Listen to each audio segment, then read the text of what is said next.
Hi friends, welcome to Renna சமையல். இன்றைக்கி என்ன சமையல் பார்க்க போகிறோன்னா, கிராமங்களில் செய்யக்கூடிய தண்டுக்கீரை பொரியல் பார்க்க போகிறோம். இதில் என்ன ஸ்பெஷல்னா, பூண்டை தோல் உரிக்காமல் அப்படியே தட்டி சேர்க்க போகிறோம். அப்படி தட்டி சேர்க்கும்போது அந்த கீரையோட மனமும் சுவையும் சூப்பராக இருக்குங்க. அந்த சுவையான தண்டுக்கீரை பொரியல் எப்படி செய்யறதுன்னு வாங்க பார்த்துடலாம். தண்டுக்கீரை பொரியல் பண்ணுறதுக்கு முதல்ல 2 டேபிள் ஸ்பூன் எண்ணெயை சூடு பண்ணிடலாம். எண்ணெய் சூடாயிட்டு இதில் 2 பெரிய வெங்காயம், 2 காஞ்ச மிளகாய் கிள்ளி வச்சுருக்கேன், அதை சேர்த்துக்கலாம். சேர்த்துட்டு நல்லா வதக்கிக்கலாம். ரொம்ப நேரம் வதக்க வேண்டியதில்லை, லைட்டாக வதங்கினா போதும்.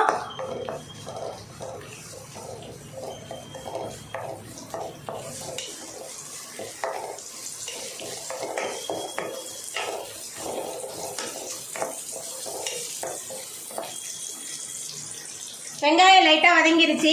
இப்போ நம்ம சுத்தம் பண்ணி வச்சுருக்க தண்டுக்கீரையை சேர்த்துக்கலாம். இது 1 கட்டு கீரை.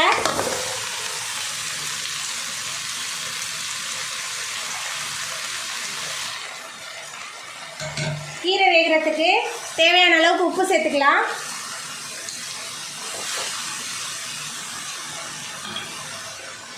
பூண்டு கொஞ்சமாக தட்டி வச்சுருக்கேன், 10 பல் பூண்டு. இதையும் சேர்த்துக்கலாம். சேர்த்து நல்லா வதக்கிக்கலாம்.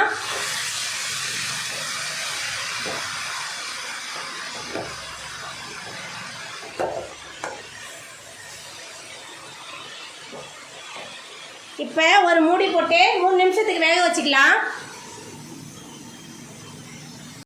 அவ்வளோதாங்க, நம்மளோட கீரை பொரியல் ரொம்ப சூப்பராக ரெடி ஆயிட்டு.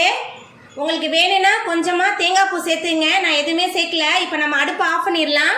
இந்த கீரை பொரியலை நீங்களும் உங்கள் வீட்டில் செஞ்சு பாருங்கள். இந்த வீடியோ உங்களுக்கு பிடிச்சிருந்தா லைக் பண்ணுங்கள், ஷேர் பண்ணுங்கள், கமெண்ட் பண்ணுங்கள், சப்ஸ்கிரைப் பண்ணுங்கள். அப்படியே பக்கத்தில் உள்ள பெல் பட்டனையும் கிளிக் பண்ணிடுங்க. நன்றி.